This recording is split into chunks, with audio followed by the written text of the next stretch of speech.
This place is always kind of eerie and scary when there's no one here.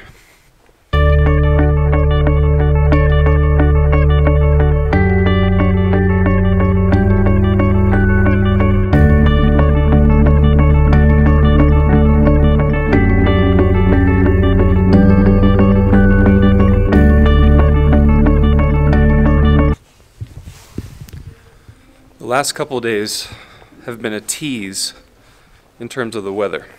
We have had 60-degree weather the last 2 days in February. Today is more of what a day in February is usually like here in the state of Colorado.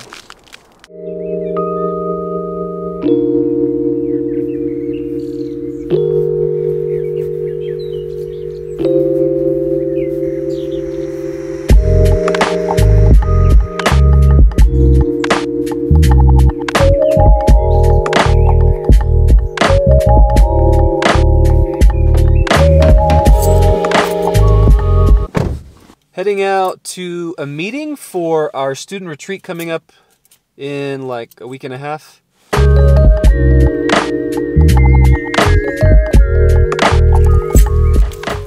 Two things real quick. I know that Panera is in the vlog a lot, but this is just a great place to come to have meetings. The food is fairly inexpensive. It's just a great place to meet. Secondly, you've noticed in the vlog that I don't really film a whole lot when I'm driving, like those filming transitional shots. It's just a good idea to not film while you're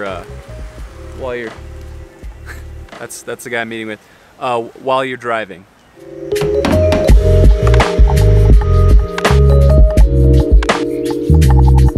How's it going, everyone? So I'm here with Andrew. This guy is awesome. He helps out at the church with the students, and today our passage is John chapter 6. Okay. And it's about when Jesus says that I am the bread of life. Okay. And our meeting just so happened to be here at Panera, which is wonderful. And bread. We got lots of breads. Okay. So what we're gonna do is we're gonna put his taste buds to the test, and I'm gonna have you try 3 different breads. Okay. Blindfolded, and you have to try to guess what it is. What it Okay, is. Yes. let's do it. All right, we're gonna do this. So I'm gonna try to remember which bread flavor is which, because that would be helpful to you. Okay. Okay. This I'm gonna hand it to you. It's right Okay. there. That's the first. You can just take a nibble. You don't have to. Or that's a big bite there. Well, you really gotta get the flavors. Gotta get the flavors. This strikes me as just like a wheat, whatever they call their wheat bread. That is correct. Oh, Well done. there we Nice. go. You got the first one right. All right. Sweet. Good job. So here, I'll take that. Yeah. Number 2's coming your way. Okay. All right. There we go. Oh, that's 100% a sourdough. 100% a sourdough. Yeah, I'm very confident. Maybe falsely so. That is correct, actually. It is sourdough in form of ciabatta, I think it is. Ah, yeah, ciabatta. Okay. Yeah. So there. Wow, killing it. This one looks funny. I think it's edible. I think you can eat it. Ooh, yeah. Ooh. This isn't right because this is a Subway bread, but Italian herb was my best guess. Ooh, it is a tomato-based, like tomato basil, which is kind of like. That's an herb. That is right? an herb, so how about we give you half the point? Okay, I'll take it. All right, half point. So 2.5 out of 3. I like your leopard spotted. Thank you. Yes, compliments of Ridgeline Community Church, where you can find all your leopard print blindfolds. So well, thank you. You did a great job. Thank you. That was very impressive. I don't know that I could do as good of a job identifying different bread tastes, but with today's reading and that idea of Jesus being the bread of life, we kind of had fun with it right now, but I'm just kind of curious, like, Jesus calling himself the bread of life, what does that kind of mean in your own life for you in that context? So I've thought about this passage before and how important at the time, like, bread was to the diet. Like, it was something cheap, usually was part of so many meals, so it was just such a staple. So if Jesus is saying, like, I'm this staple of your life, like, I can't live without that. Just like the people hearing Jesus say that would have been like, oh, I can't live without bread.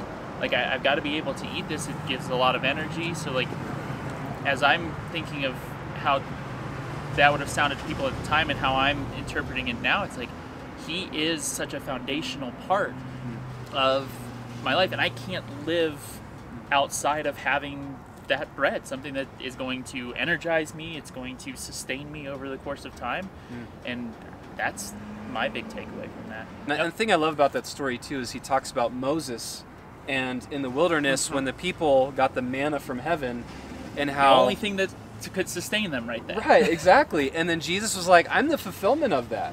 And just seeing how, you know, in the midst of this world that is, I think, like constantly showing us things like this will satisfy you, this will make you happy, like we really only can find it in Jesus. And so awesome. Sweet. Thank you. Yeah. Woo-hoo.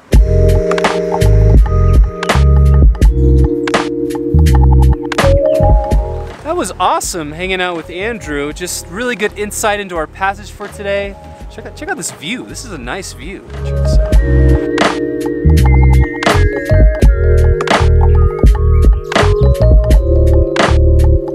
All right, it is time to go home, but first I just gotta make sure the church is all locked up, and then we will head home.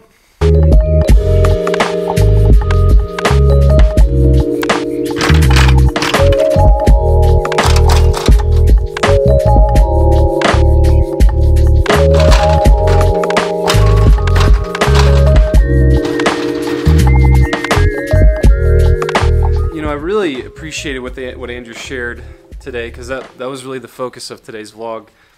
But another thing about today's vlog that I just noticed in reading our passage, let me make sure this is locked here. It's so bright. It's always is this truth that the people went out to Jesus not because they wanted Jesus himself, but because they wanted something from Jesus.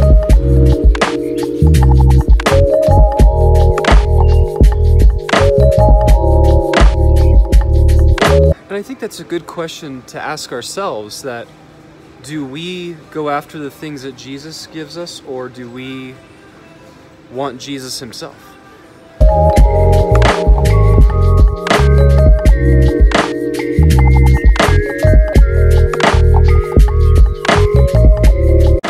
Routine family pre-bed dance party.